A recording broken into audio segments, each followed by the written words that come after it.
қаңғып жүр талай адамға. Даже акиматтың алдында да жатыр сен иттер. Сосын тағы да айтатын, сен келгелі Айбек, мына Жаңаөзен қаласы жаңағы дақладыңа сәйкес емес. Себебі сәйкес еместігін айтайын. Біздің қала қоқыстан толы. Қоқыс деген айлап жатады. Бұл қоқысты әлі ешкім барлап атқан жоқ. Егерде оның қоқыстың қанша адамға зияны бар екенін, егерде осының барлығын есептейтін болса, онда давно сен Айбек кетіп қалады дедім деді. Қаланың әкімімен. Сосын тағы да біреуін айтайын. Өткен жылы Сапаровскте 8 адам өлгенде сен әлі орнында отырсың.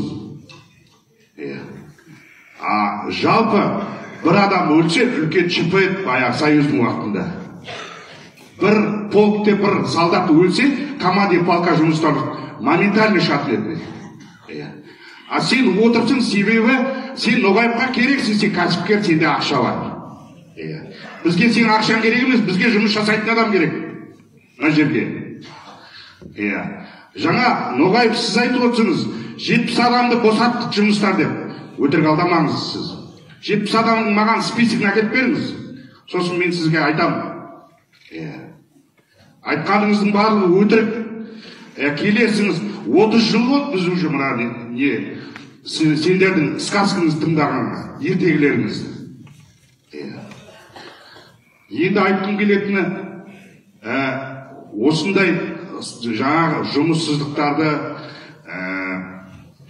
обычный болса, мына жұмыссыздықтар қазір үлкен проблема деді. Сіз мына жұмыссыздықтарды жоя алмайсыз. Жұмыссыздықтарды жоя алмайсыңыз, себебі сендер айтасыңыз, жалғыз түйір Өзенмұнайгазға кіргізу керек деп. Жақсы, келсем, Өзенмұнайгазға алмасаңыз, мекеме ашық. Ашық мекеме. Мына скважинды материалдарын Россиядан миллиардтаған ақшаға аласыңыз. Неге біздің мұнайшы сварщиктер жасай алмай ма оны? Жасай алады. Себебі оның ар жағында сендер ақша жасап отырсыңыз.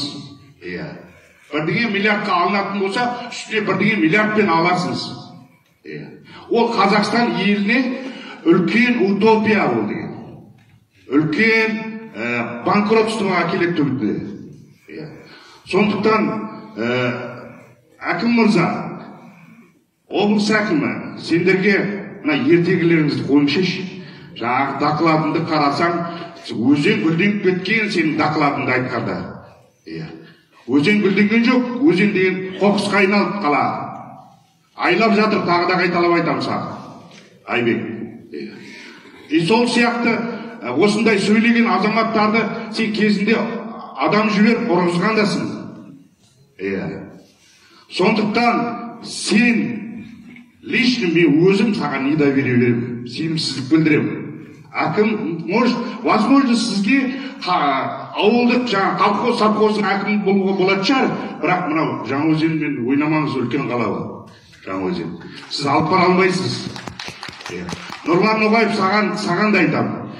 Сіз Маңғыстау облысы әкіміне келгенде өзіңмен бірге қанша адам алып бердіңіз? Құпия емес шығар, соны маған жауабын беріңіз.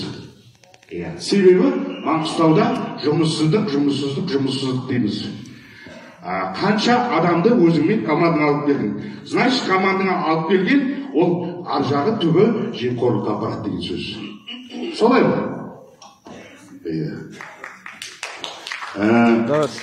Әлде айтатын сөздерім көп, бірақ енді мына халыққа кішкене сөзін берейін. Осы жауаптарға, сұрақтарға жауап берсеңіз деймін. Қандай сұрақ болды?